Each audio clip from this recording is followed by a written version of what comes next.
really says that the state is God. The United States is now recognized globally as one of the most oppressive police states on earth. This film conclusively proves the existence of a secret network of FEMA camps, now being expanded nationwide. This documentary exposes how the continuity of government program has established an all-powerful shadow state. Police State 4 chronicles the sickening depths to which our republic has fallen. Prepare to enter the secretive world of emergency dictatorship. Body scanners, sound cannons, citizen spies, stage terror, and cameras on every street corner. It's only the beginning of the New World Order's hellish plan. The police state isn't coming. It's here. Secure your copy today at Infowars.com or see it online in the highest quality at PrisonPlanet.tv. Coast to coast, direct from Austin. You're listening to the Alex Jones Broadcasting Network.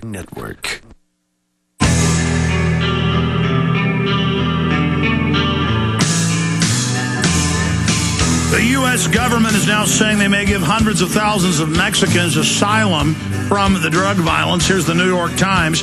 Fleeing drug violence, Mexicans pour into U.S., New York Times. Here's another one. Arizona ranchers caught up in Mexican drug violence. They're killing ranchers, murdering them, like Arizona Farming and Ranching Hall of Fame, Michael Rolls.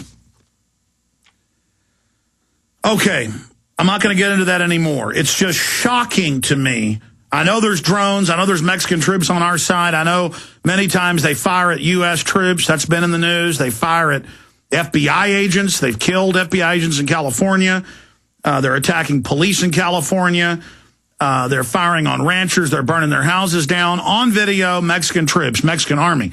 Now Mexican Marines trained at the School of Americas and at other bases are running around Texas and Arizona with U.S. Army backing them up, killing people that are coming across the border, supposed cartels.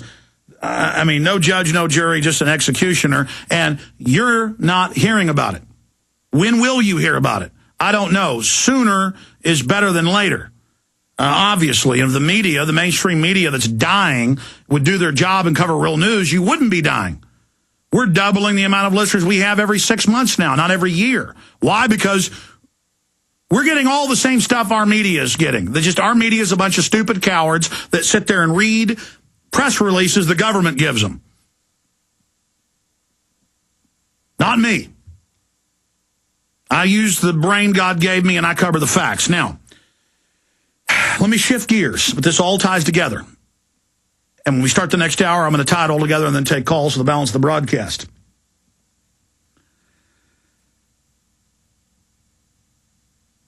I have interviewed the lawyers involved. I have read the federal affidavits and declassified documents. It has been in even the Associated Press.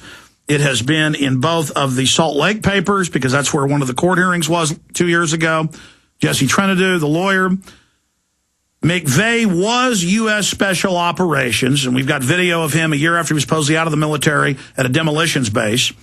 We have photos of Camp Grouper with the Ryder truck being loaded with ammonium nitrate. That's in my first film, 1997, America Destroyed by Design. We have the local newscast where there were unexploded bombs inside. The building was blown out, not in. The ATF showed up a minute after, telling police and medics that they were on the 9th floor. The police laughed at them. Terrence Yakey, cop of the year in Oklahoma City that year, dragging people out, started investigating it. They tortured him to death and murdered him. He called his partner and said, "Feds are following me. They're pulling me over."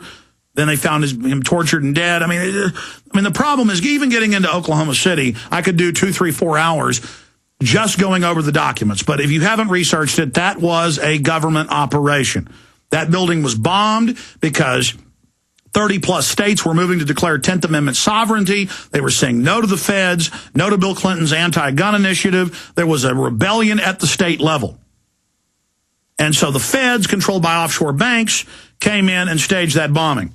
And within minutes of the bombing happening, Bill Clinton came out and blamed Rush Limbaugh and talk radio and conservatives in America. Asinine. And I know you remember that, listeners. So amazing this is happening again. Now, we have that backdrop. Obama has committed political suicide. The health care plan, people are discovering that it doesn't give you coverage, it doesn't cover pre-existing, that it's a payoff, as Lord Monckton said on the show on Friday, that it is a payoff to the insurance companies. It is a offshore banking looting that's going on. Ron Paul is on record. That fact is out there.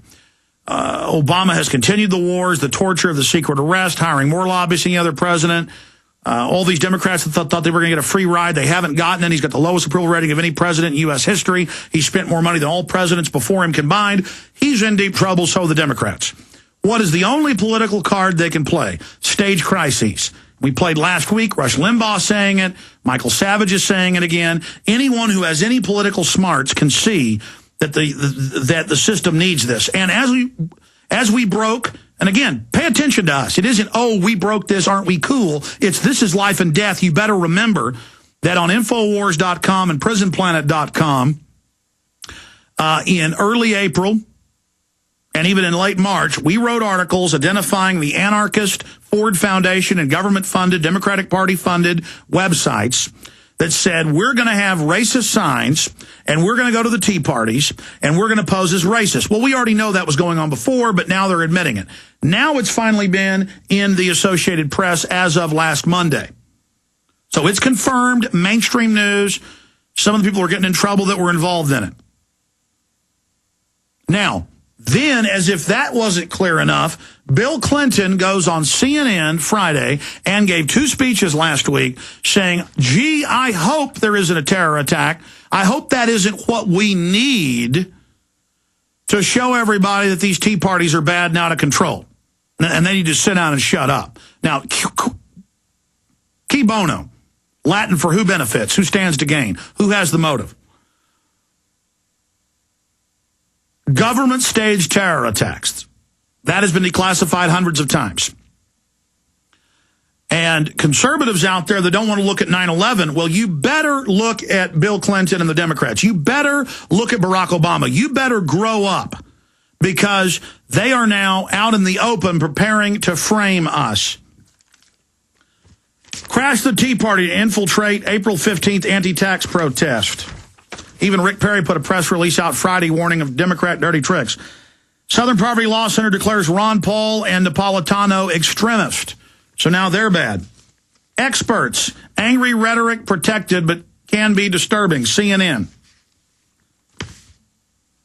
Recalling 95 bombing, Clinton sees parallels. New York Times. Here's the Infowars.com boil-down article from today with Kurt Nimmo. False flag prelude. Clinton launches demonization campaign on OK City bombing anniversary. We've got the video there. Here's another one. L.A. white supremacy rally gets bloody. NBC. How many white supremacist groups have been caught, like Hal Turner 2 months ago, being FBI agents? They do that to demonize legitimate political dissent in America. Clinton alludes to 95 bombing, says words matter. So he's blaming anyone criticizing the government with the 95 bombing and saying, I hope it doesn't happen again. Let's play this short clip of Bill Clinton on Wolf Blitzer Friday. Here it is. Well, I think that in fairness to the public officials that were the main victims here and their families, I think that we've done a much better job over the last 15 years of preparing for it and guarding against it and trying to be alert to the most extreme members of groups that advocate violence, for example. But I think the circumstances have a lot of parallels. For example, there's the same kind of economic and social upheaval now than there was then. I'd say in 1993, the economy for most average people who were likely to be drawn into this was not quite as bad as it is today, but the social upheaval was even greater. There was more crime, there was more gang violence, there was more sense of disintegration after the Cold War. The hatred that Timothy McVeigh, that he had, there are others. There are plenty of people like that right now. Lots of them. Do you feel it's more intense today and it's greater today than it was 15 years ago? I can't say, but I will. There were Oklahoma City was the last of a series of very high-profile violent encounters. At least the last high-profile one. We've had several since. And now there are all these groups, saying things like the current political debate is just a prelude to civil war and all of that kind of stuff. But, there was a lot of that tough stuff back then. That Gordon Liddy was on the radio telling people if the ATF agents came to be sure and take a headshot at them because they had, All right, stay there.